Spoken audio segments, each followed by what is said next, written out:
मेरे प्यारे दोस्तों, आप सभी का मेरे चैनल आयुर्वेदिक क्रांति पर हार्दिक स्वागत है। दोस्तों, आज हम बात करेंगे जिन लोगों को फाइलेरिया की समस्या रहती है या हाथी पांव की समस्या रहती है दोस्तों, तो इस रोगों को जड़ से समाप्त करने का गजब का प्रयोग आप लोगों को बताएंगे दोस्तों। यह रोग अंग्रेजी दवाओं द्वारा जड़ से समाप्त नहीं होता दोस्तों, बहुत लंबे समय तक इलाज कराते रहते हैं। उसके बाद डॉक्टर कहता है कि यह रोग सही नहीं होगा, जड़ से समाप्त नहीं होगा। तो दोस्तों, हम इस रोग को कैसे जड़ से समाप्त करना है उसका आयुर्वेदिक उपाय की चर्चा करेंगे दोस्तों। बहुत से लोगों का सही हुआ है इन उपायों द्वारा और बहुत गजब का आयुर्वेदिक नुस्खा है। तो दोस्तों, मैं उससे पहले कुछ फाइलेरिया रोग से संबंधित जानकारी आप लोगों को देना चाहता हूं। इसके बाद मैं इसी वीडियो में आपको गजब का आयुर्वेदिक उपाय बताऊंगा दोस्तों। फाइलेरिया को हाथी पांव, स्लीपद, फील पांव, हाथी पगा, एलिफेंटियासिस, फाइलेरिया रुग्मता भी कहते हैं दोस्तों। इन सभी नामों से इस रोग को जाना जाता है। ऐसा नहीं है कि यह रोग सही नहीं होता, अगर सही उपाय सही समय पर किया जाता है तो यह रोग जड़ से नष्ट हो जाता है दोस्तों। देखिए, यह रोग होता क्यों है। तो जिस रोग में पैर सीला पत्थर के समान मोटा और कठोर हो जाता है वह फाइलेरिया रोग के नाम से जाना जाता है। इस रोग का मुख्य कारण फाइलेरिया ब्रैंकोफटाई नामक कृमि होता है दोस्तों। यह कृमि हमारे अंदर प्रवेश कर जाता है तो फाइलेरिया नामक रोग होता है दोस्तों। बहुत से लोगों को इस उपाय द्वारा लाभ हुआ है, बहुत से लोग मेरे पास आते भी हैं, उनको भी हमने दवा दी है तो उनको भी इस रोग से हमेशा के लिए निजात मिल गया है। तो दोस्तों, पहले मैं बताऊंगा कि नर कृमि जो होता है, नर कृमि वो 1.5 से 2 इंच लंबा होता है, जबकि मादा कृमि की लंबाई उससे दोगुनी होती है। मादा कृमि समय समय पर असंख्य माइक्रोफाइलेरिया को उत्पन्न करती है। यह मादा कृमि ही रोगोत्पादक है दोस्तों। फाइलेरिया रोग जो होता है यह मादा कृमि के द्वारा ही होता है। मादा कृमि ही इस रोग को उत्पादन करने में बहुत उत्तरदायी होता है और दोस्तों बहुत कष्टकारी, आदमी का जीवन को व्यर्थ कर देता है। जिस लोगों को फाइलेरिया हुआ, अगर सही उपाय कर लिया जिन्होंने, उनका तो जीवन अच्छा हो जाता है। नहीं तो दोस्तों चलने फिरने में वहाँ पर कई प्रकार का फीवर भी आता है इस रोग में। जिन लोगों को यह रोग है वो इससे रिलेट कर पाते हैं दोस्तों। देखिए, सीलन युक्त स्थान में जो लोग निवास करते हैं उनको यह रोग ज़्यादा होता है। जो लोग जल बहुल प्रदेश हो गए, जैसे हिमालय की तराई हो गए, उत्तर प्रदेश का उत्तर पूर्वी भाग हो गया, बिहार हो गया, बंगाल तथा कोचीन में यह रोग बहुतायत देखने को मिलता है दोस्तों।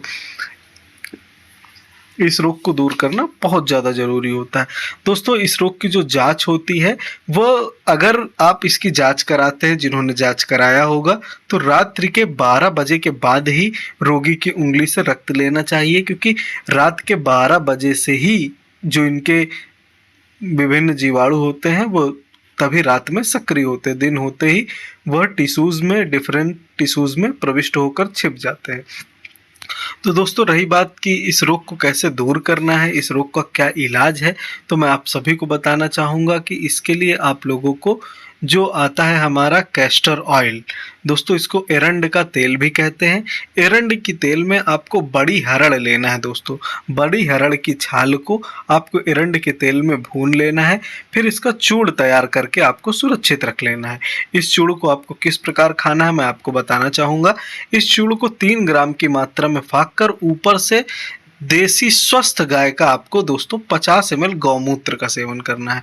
इस चूर्ण को फाँकने के बाद दोस्तों अगर आप इसका सेवन करते हैं तो 15 दिन में ही अपना असर दिखाना शुरू कर देता है। बहुत से लोगों को गौमूत्र से परहेज होता है तो उनके लिए मैं दूसरा प्रयोग यहाँ पर बताना चाहूँगा।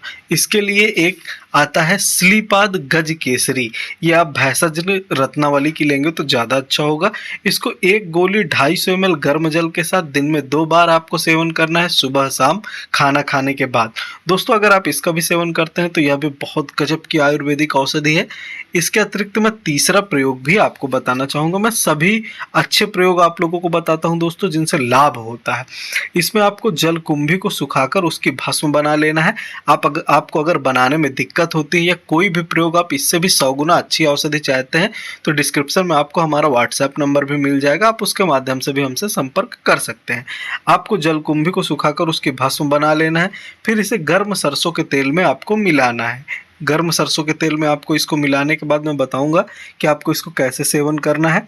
गर्म सरसों के तेल में मिलाने के बाद इसे रोगक्रांत त्वचा पर, जहाँ पर यह रोग हुआ है उसमें आपको दिन में 2 से 3 बार लगाना है दोस्तों।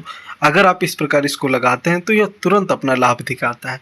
फिर भोजनोपरांत भोजन करने के बाद आपको लवण भास्कर चूर्ण का 2 से 4 ग्राम जल के साथ सेवन करना है दोस्तों। अगर आप इस प्रकार इन दवाओं का सेवन करते हैं तो आपको इस रोग से हमेशा के लिए निजात मिल जाएगा, यह रोग हमेशा के लिए दूर हो जाएगा। दोस्तों इसके अतिरिक्त मैं आप सभी को बताना चाहता हूँ कि अगर आप इससे भी अच्छी आयुर्वेदिक औषधि बनाया नुस्खा मंगाना चाहते हैं तो आप हमसे संपर्क भी कर सकते हैं। डिस्क्रिप्शन में आपको हमारा व्हाट्सएप नंबर मिल जाएगा। दोस्तों बहुत से लोग वीडियो को देखते हैं लेकिन चैनल को सब्सक्राइब नहीं करते, तो दोस्तों ज़्यादा से ज़्यादा चैनल को सब्सक्राइब करें। इसी प्रकार की महत्वपूर्ण जानकारी आप लोगों को मिलती रहेगी। और दोस्तों ज़्यादा से ज़्यादा वीडियो को शेयर करें। दोस्तों वीडियो देखने के लिए आप सभी का हृदय से धन्यवाद।